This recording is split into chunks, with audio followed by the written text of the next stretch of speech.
I'm Gila Ben-Shamal, and for the past year, I've served as the expert advisor and also the member of the Safety, Respect, Equity Coalition's Executive Committee. I want to start with thanking you all for taking the time to be with us today for this latest webinar, What is Demanded of Us, Me Too, and Organizational Obligation. This webinar is part of a series that will focus more deeply on various elements of the coalition standards. I want to thank Dr. Elana Stein Hain and Rabbi Dania Rottenberg, our experts today, both of whom have committed their time and passion to this work throughout the coalition's existence. Before we begin, a few housekeeping items of what's happening right now. Number one is that we are recording the session, and the slides that you see on your screen and the recording will be available online next week. Number two, this is going to be an interactive session, but please mute yourself while you're not speaking so that we can minimize the background noise. And lastly, Danya and Elana will be asking questions of you throughout the presentation.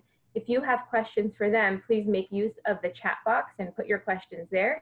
And if you want to ask them anonymously, you can chat those specific questions to Carly Strauss or either of the presenters. And then at the end, hopefully there will be time for some open question and answer. Finally, I just want to share a few words on the coalition's path to this point before turning it over to our speakers. The Safety, Respect, Equity Coalition is a group of more than 100 Jewish organizations across the country who have come together to reduce gender discrimination and sexual harassment in the Jewish community. These organizations are spread from coast to coast. They vary greatly in size and include national organizations and movements, funders, JCCs, individual congregations, Jewish service agencies, and more. The coalition's goal is to bring this work under one banner, to serve as a catalyst, convener, and clearinghouse to lift up good work that's happening and support new solutions in the areas where our members are finding challenges. Our goal is threefold: universal leadership commitment, organizational change, and culture shift across the entire Jewish communal world. We're so grateful to have you on this journey today, and I'm excited to introduce two experts who will lead the conversation and where organizational obligations begin and end. Because we know, and we've said this before, that legal limits aren't enough to foster the change we want to see, and we are looking to our Jewish tradition for further guidance. Dr. Elana Stein Hain is the Director of Faculty at the Shalom Hartman Institute, where she oversees the content of lay and professional leadership programs and leads the Creative Equal research team on ethical leadership, the dynamics of power, and social change. Elana is a teacher and scholar with graduate degrees from Columbia and Yeshiva universities and wrote her dissertation on legal loopholes in rabbinic law. Rabbi Dania Rottenberg is a rabbi, author, and teacher.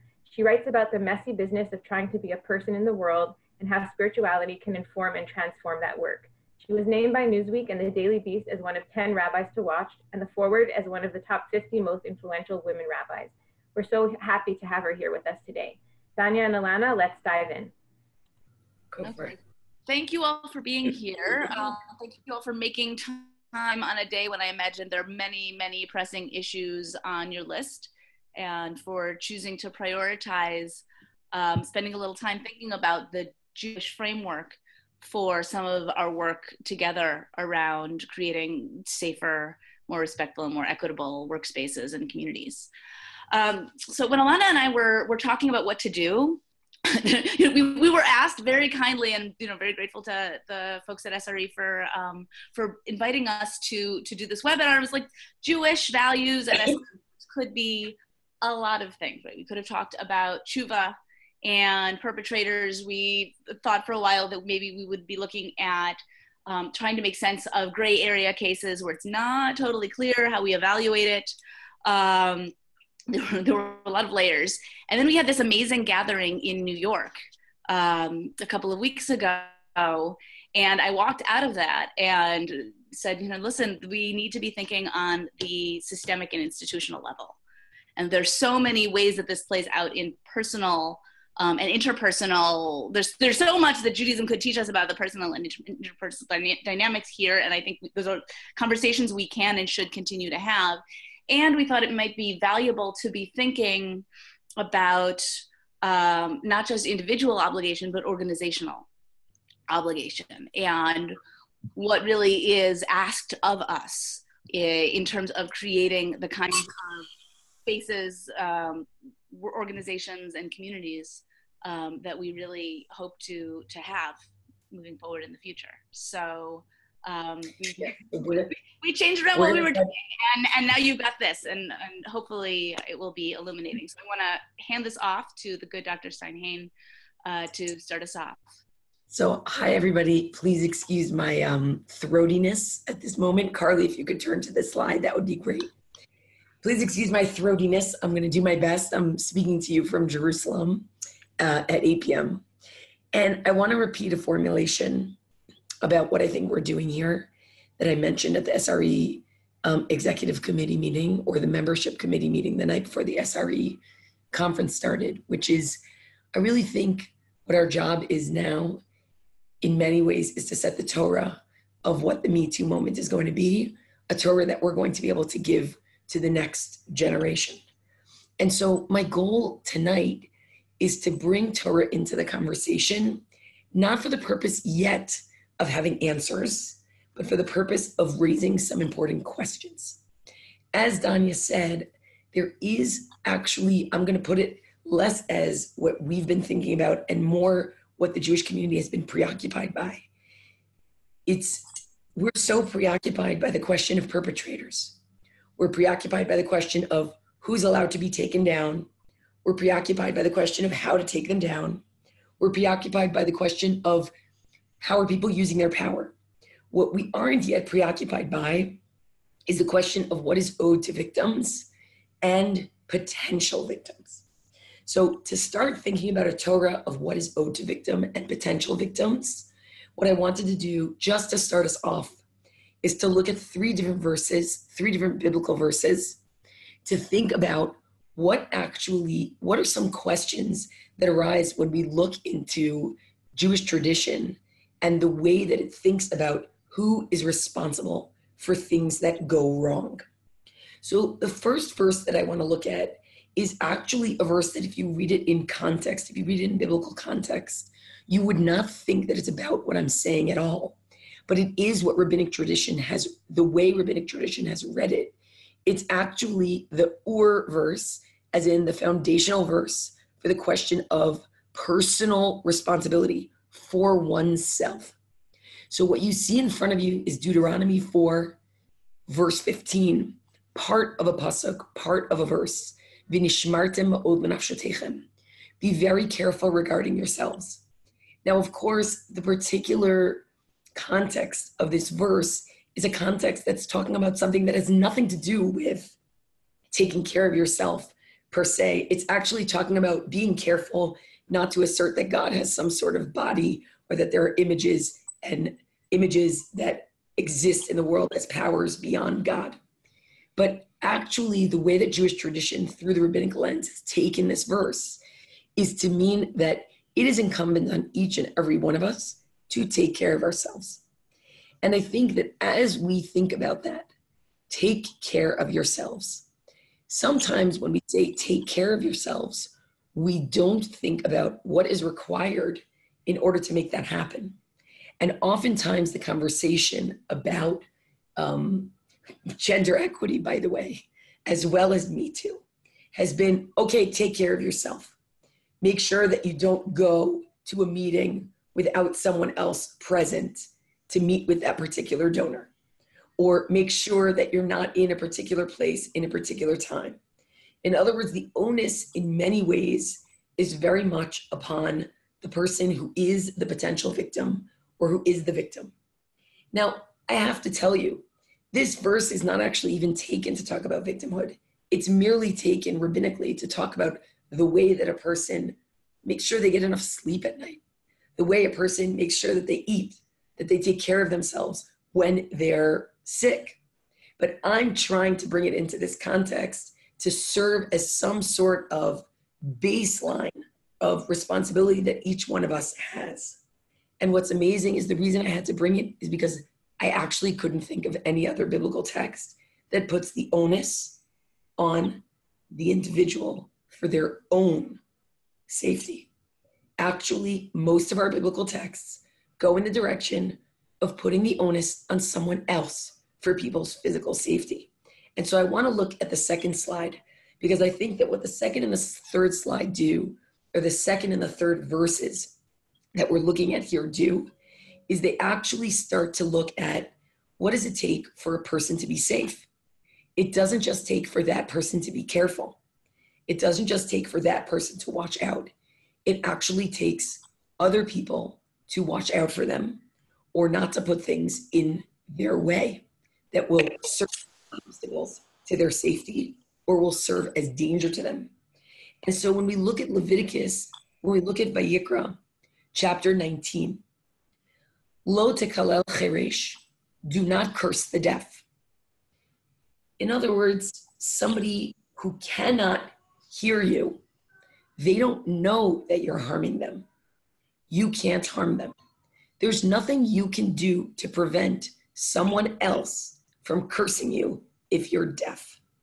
You can't prevent that, and you may not even know about it. Nobody is saying in this verse that the person who is deaf should try to figure out a way to keep people from cursing them. The onus is on the actual potential cursor, so to speak. Now, this goes to a broader point about Judaism in general. If you read the works of Robert Cover, who is a really significant 20th century legal theorist when it comes to not just American law, but also connecting it to Judaism and Jewish thought, what he notes is that when you think about Judaism, Judaism is actually not a rights-centered tradition. It is not a tradition that says every person deserves life. It is an obligation-centered tradition. It instead tells you, you may not kill. From that, you understand every person deserves life because you may not kill. But part of the Torah of trying to figure out what it is that we're responsible for, what do we owe victims and potential victims, is merely to start with this foundational point that actually, v'nishmartem ma'od b'nafshotechem, take good care of yourselves, keep yourself safe, is the outlier. Actually, the way that the Torah works Jewish idea, the Jewish ideology, the foundation of Jewish ideology is actually about obligation, generally not towards oneself, but obligation towards an other.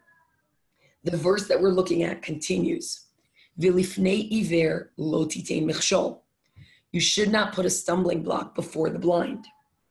V'yareta me'elokecha ani Hashem. You should fear God, for I am the Lord.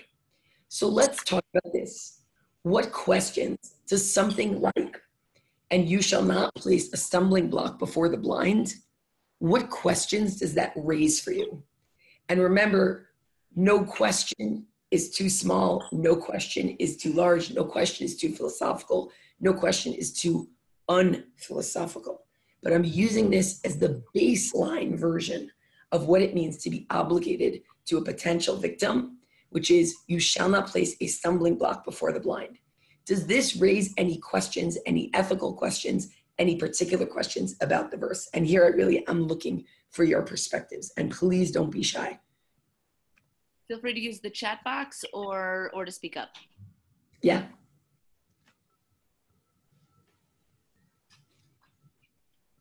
I'm just gonna make smiley faces until somebody decides if they have a question that they're willing to ask.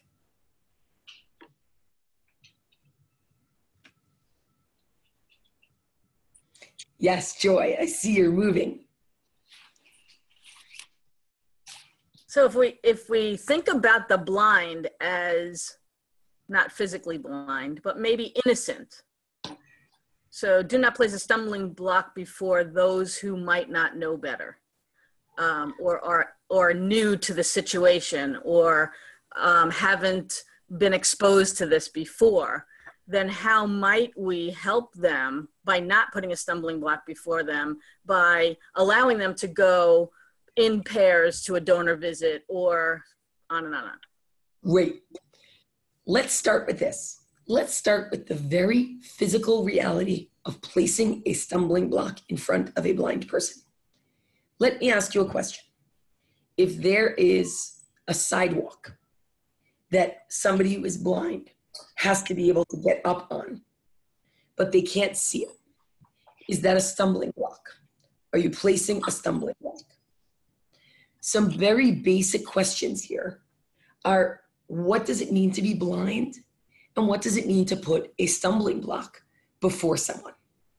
In fact, if you were taking if you were taking the approach that people have to be responsible for themselves, what you would say is, wait a second, you could construe anything as a stumbling block. If somebody's blind, they can't see, I didn't put it there in order to block them. Moreover, I might say, well, maybe we have to get someone a walking stick. Maybe we have to help somebody learn how to navigate their way around. But there's also something more nefarious here, potentially. And the nefariousness that's entailed here is something to the effect of, you're putting a stumbling block and nobody knows it. Nobody knows it. You're cursing the deaf and nobody knows it. There's no imagined audience here. There's actually a responsibility that is being told that you owe to people who don't know, and no one else will know if you've done anything wrong here. And so the end of the verse, the rabbis read as, fear God because only God knows whether you did this and why you did this. In other words, there's no human audience. But honestly, if I just left it here as this is the requirement of you have to be obligated towards potential victims, what this would basically be saying is, don't do something affirmatively to someone who is already in a troubled position that is going to get them hurt. That's what this would be saying. I would say it's do no harm, right? That's really all this is. Do no harm is not the same as do good. And so as we're building this Torah of responsibility, I want people to just feel the layers that I'm trying to build. This is the beginning of a conversation about this. Starting with v'nishmartem l'od l'nafshotechem, the idea that people really are responsible for their own safety, but recognizing that that is really not the major thrust of the way the Bible works, whether about individual safety or about anything at all. That the thrust of obligation from one to another is more. Moving up one layer to, okay, well, there are other people who are involved in shmirat hanefesh, in keeping you safe, in that they may not do harm, they may not do active harm. But if we move to slide 3, if you would, Carly, we continue to move up the ladder. We move up the ladder from do no harm. And by the way, I'm not going to yet say do good. That's not where I'm going. We move up the ladder from do no harm to prevent potential harm. That is very different. Let's look at this verse. Ki tivneh bayit chadash, when you build a new house, ve'asita ma'akel legagecha, you make a fence around the top, a fence around the roof. Why? V'lo tasim damim beveitecha, so that you don't bring any blood upon yourself, ki yipol hanofel mimenu, lest someone, or if someone should fall from it. Who asked someone to go onto your roof? Why do I need to put something on my roof? Because some nudnik decided that they were going to walk around on the roof. Moreover, you can feel the parallel between this and the stumbling block before the blind. What happens when you actively put a stumbling block before the blind? She falls. She falls. And in that verse, I'm told, I cannot make her fall. In this verse, I'm told, I cannot let her fall. This is quite different. And here we are also not talking about an iver. We're not talking about someone who is in a compromised state. We're talking about somebody who can see that this is a roof. We're talking about somebody who can see the parameters of the roof, who knows what would happen if they walk towards the edge.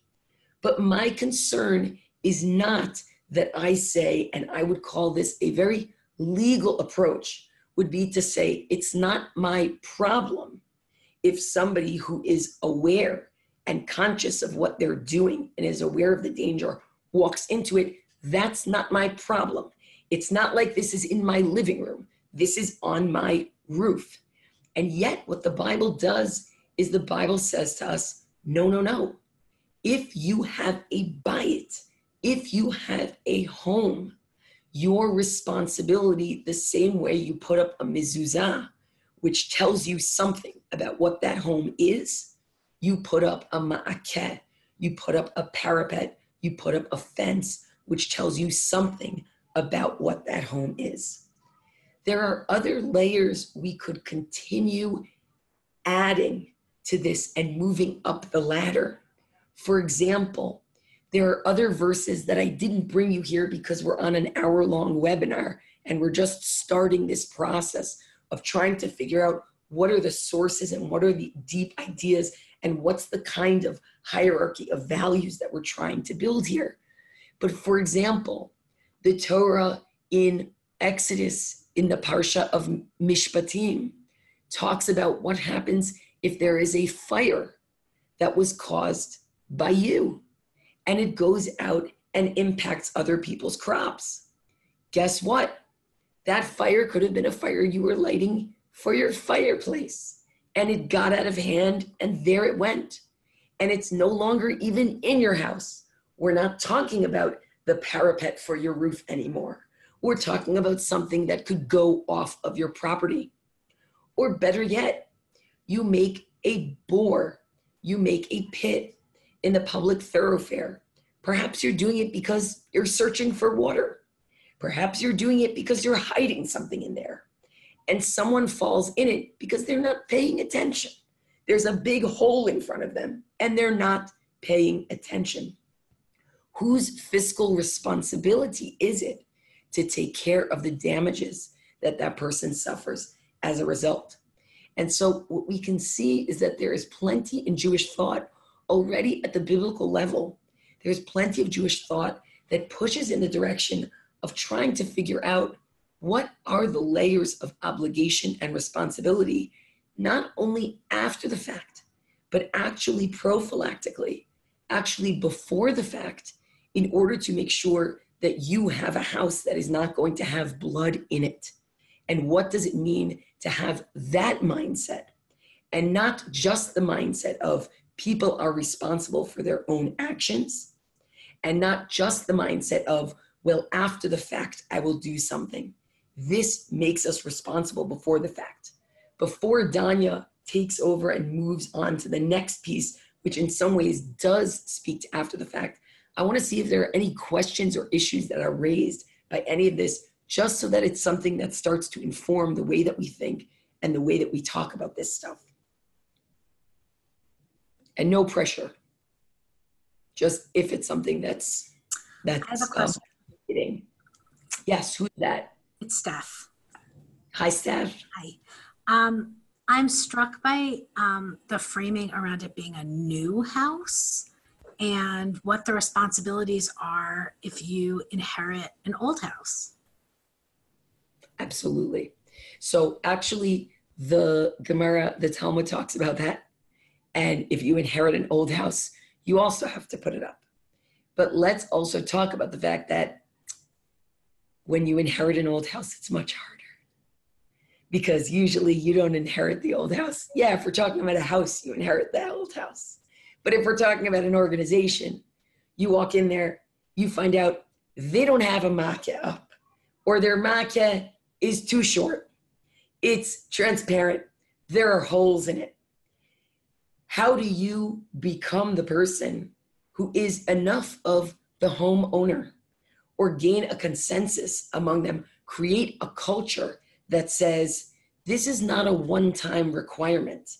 This is ongoing upkeep, and sometimes fences need to be mended because they get holes in them, or sometimes new materials become available that we didn't have earlier that could be used. So I think that's a very keen insight to this question, because the moment a person builds a new house, and I think this is why the verse basically says it, is it's actually asking you in the construction of that house to begin with, make sure that that is a home that is worthy of someone who has the kinds of ethics that we want. But oftentimes we don't have the option to do that.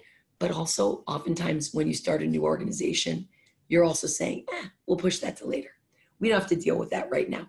We're going to deal with other things right now. So it does put it on the top of the docket, right? It puts it right up front where you're starting, but it may be more difficult when you're starting with something that is not so new. That's great. Other thoughts that people want to share or questions?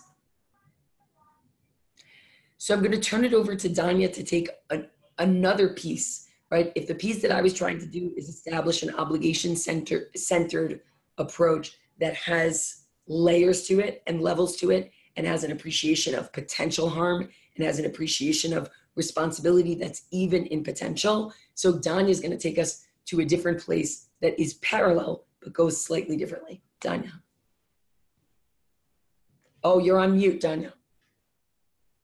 Now I'm not on mute. Hello. Carly, can you take us to the next slide? There we go. So now we are in Parshat Yitro, the story of Moshe's father-in-law, who shows up as the Israelites are now liberated from Egypt, and he sees that Moshe's a little overworked, and he comes up with a system for delegating so that the work can be a little better managed. And part of what Joe's saying is he says to Moshe, okay, so get some other people who can help you with this workload. You bring the disputes before God, and you should teach them the statutes and the laws and should show them the path wherein they should walk and the action they should perform. I don't want to spend a lot of time here. This is really just to set up where we're really going to go in the next text. But I think it's fascinating that as we're about to see how this verse is interpreted in the Gemara, in the Talmud, that we are already in a context of basically kind of trying to get work done in a way that is efficient, that is appropriate, that is sustainable. This is where we are in the Torah. And so then we go, Carly. So what does this verse mean, and what does this mean, all of this, the laws and the teachings and the way they go and the practices they are to follow? The Talmud, the Gemara on this page brings a Braita, a text that is an oral tradition contemporaneous with the Mishnah that has some authoritative status.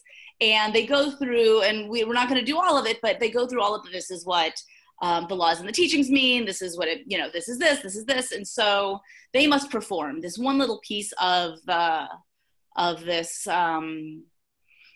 verse. They say that is referring to acting beyond the letter of the law.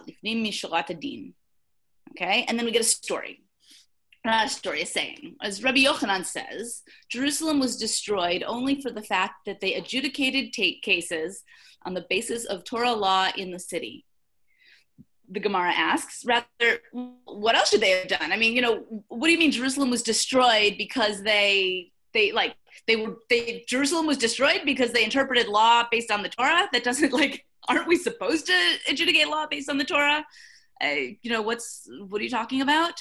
Should they have adjudicated cases on the basis of arbitrary decisions? What were they supposed to do? Of course they use the Torah. Rather, they come in and they refine Rabbi Yochanan's statement a little bit. They say that the Jerusalem was destroyed because they established their rulings on the basis of Torah law and did not go beyond the letter of the law.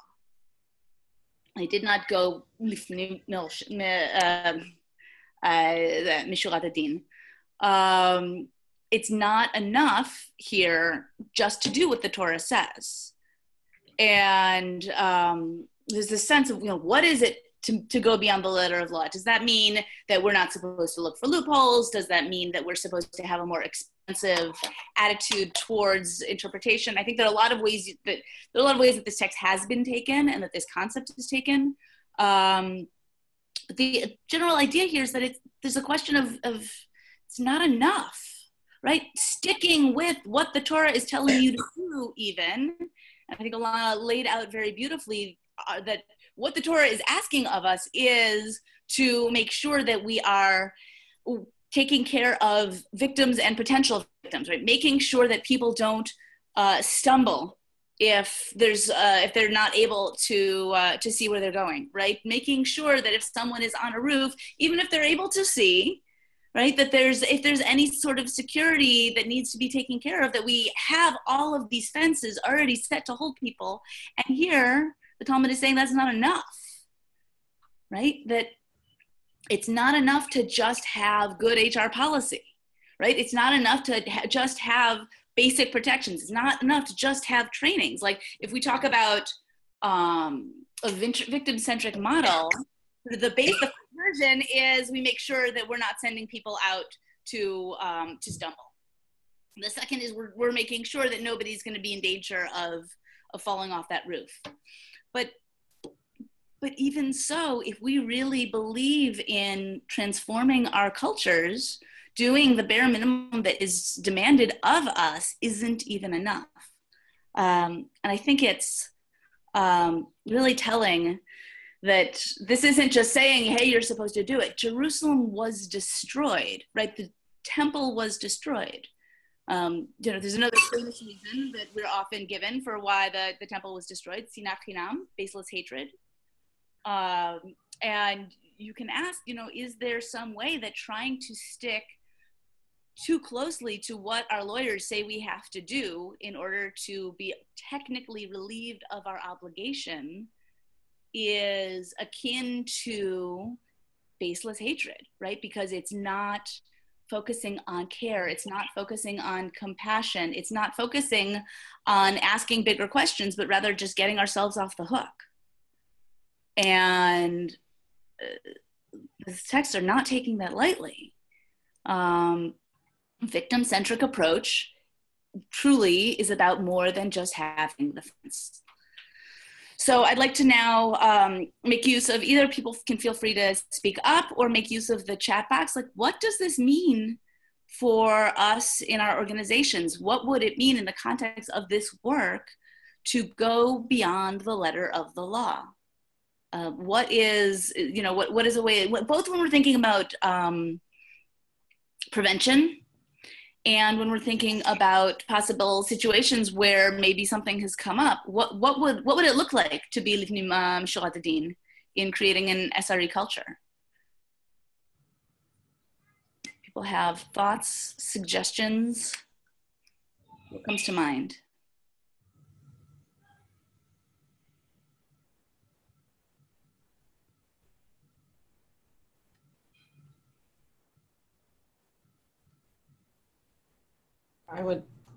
Hi everybody.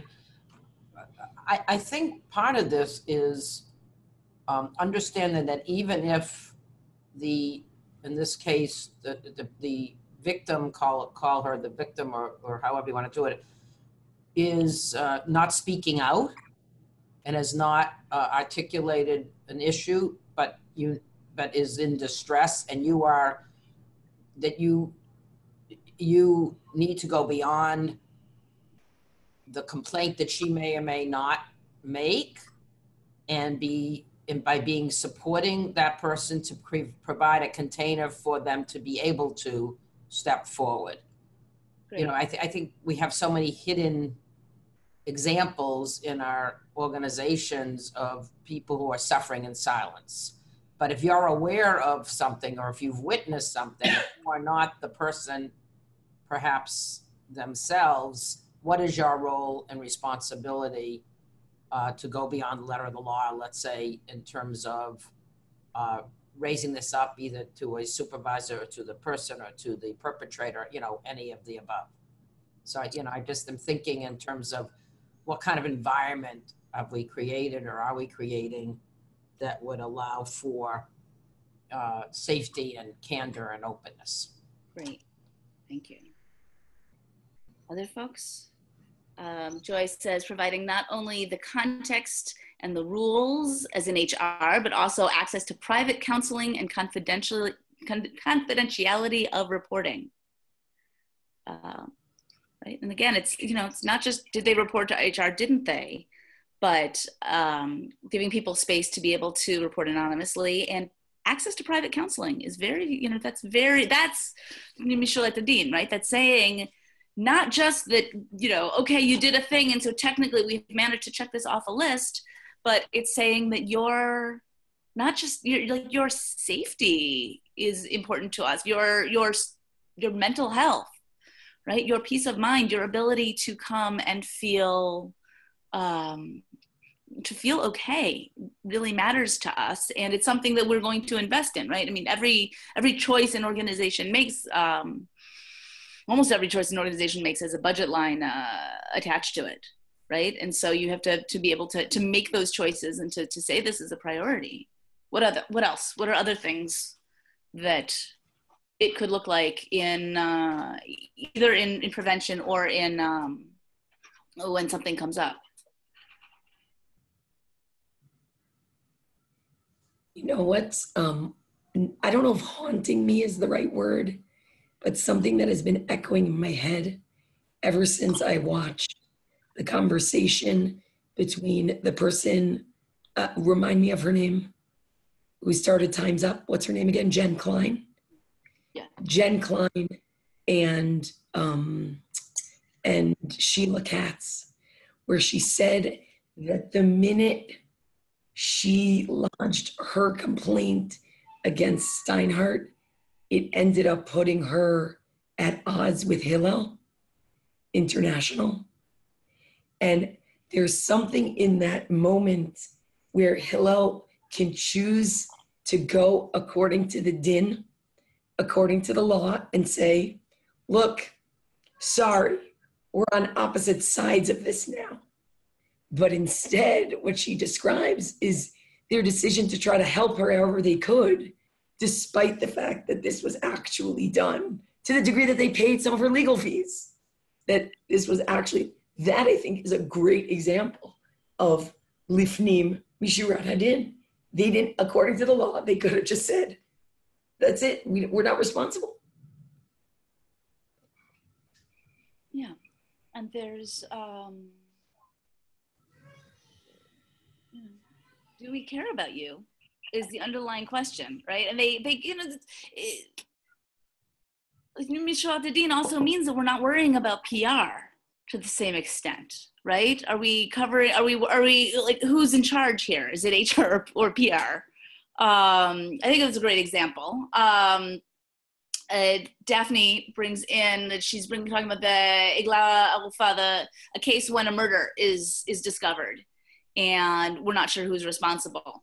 And the recognition that awareness and responsibility has to come from the top, right? And that setting the tone around our culture is always about who's in charge. And, you know, there can be, I suppose, grassroots culture change in organizations, but when you have the power and the access to be able to say, this is how we're going to roll, this is how our budget is going to be allocated. For those of you who were at the gathering, the SRE gathering last May, a year ago, Chai Feldblum talked about throwing a party or, you know, having some sort of treat or surprise or gift for somebody who helped in getting something reported, right? That's Mishurat Hadin. Saying that not only, I think Nancy was alluding to this, not only are we going to say, well, if somebody reports, then I suppose here's our policy and here's what's going to happen, but actively trying to create a culture, and this has to come from the top, of saying, you brought a case to HR, that's great, that's really wonderful, we value that because that means that you're helping us to make our organization a safer, healthier place to be. And do not have this conspiracy of silence around it, right? And obviously how you handle that and whether people want to be anonymous and not, and, you know, third party, there are nuances, you have to be thoughtful, but the sense of trying to be really intentional in creating a culture, right? Creating a culture of documentation where people are, you know, good things and troubling things and complicated things. You know, if there's the Google Doc or the functional equivalent where people can be sharing what they're observing in their workplace, that means that sometimes very, very small things that may seem like not a big deal, but are actually part of a very big pattern, can get identified. That means if something comes up, something happened that was whatever sized, and then something else happens later, we have a record of it, right? And creating a culture where people feel good and positive and okay, because that they know that a culture of documentation is going to help them, right? And to protect them and to help everyone, keep everyone accountable, right? Everybody's responsible for one another.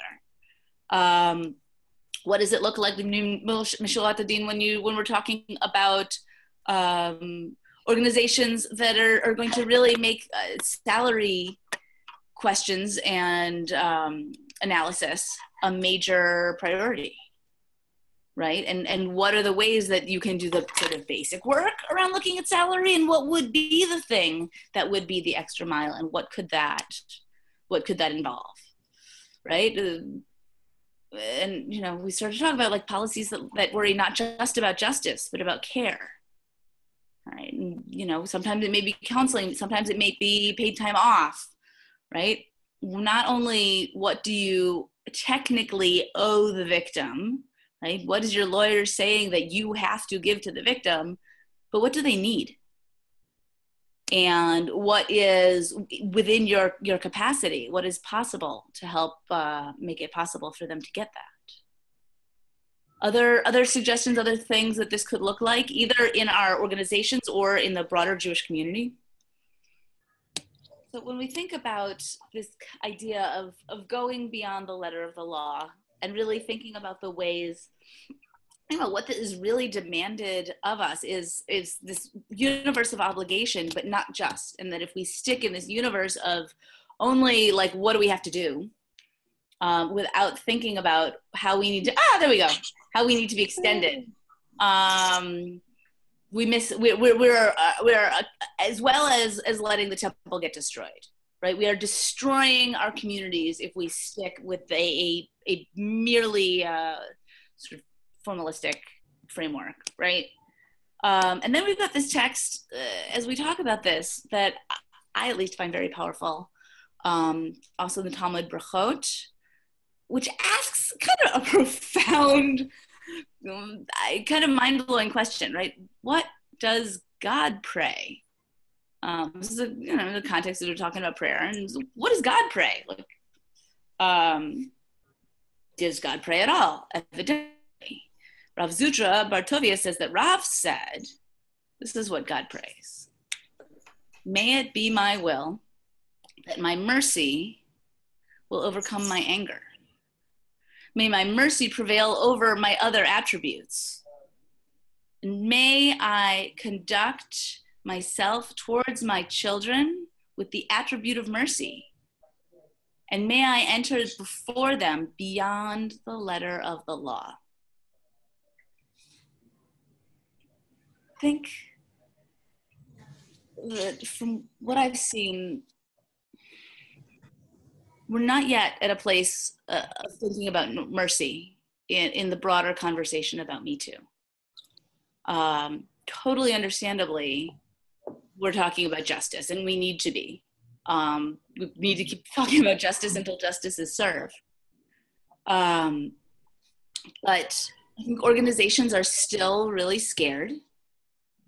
They're still trying to hold this tension between an old paradigm and this new paradigm we are bringing forward, right? This new Torah that we are bringing into the world has definitely not taken root in the Jewish world.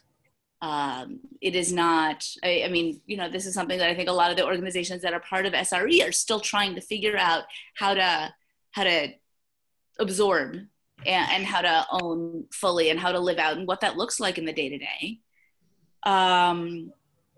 We've definitely not gotten to Mishalat Adin, and I don't think we're yet at the place of mercy of looking at those who have been hurt, or those who could be hurt, or looking at our workplaces with a softer, more gentle eye, and not just, again, wondering how do we make sure that justice is served, but by looking pastorally, at all of the spaces in the Jewish world where we operate. And that when we can find that place of, it's all implied, like, obligation, like do no harm, and then obligation, right? And we have to build, like, first we like no stumbling block, and then we have to build the fence, and then we have to extend ourselves beyond the letter of the law. And if we can extend ourselves far enough into that place, what I would like to hope for us to be able to bring into the world is to be able to help our communities move first to get them to thinking about justice, right? Like we should start there, but then at some point to try to help people move from justice into mercy and into this place of open-hearted compassion. And the reason we go beyond the letter of the law is not even because we're supposed to, because otherwise Jerusalem will get destroyed, right? Because the alternative is baseless hatred. But because we're coming from a place of love and care, and that we want to do this work because we want to have communities that are filled with flourishing and safety and love.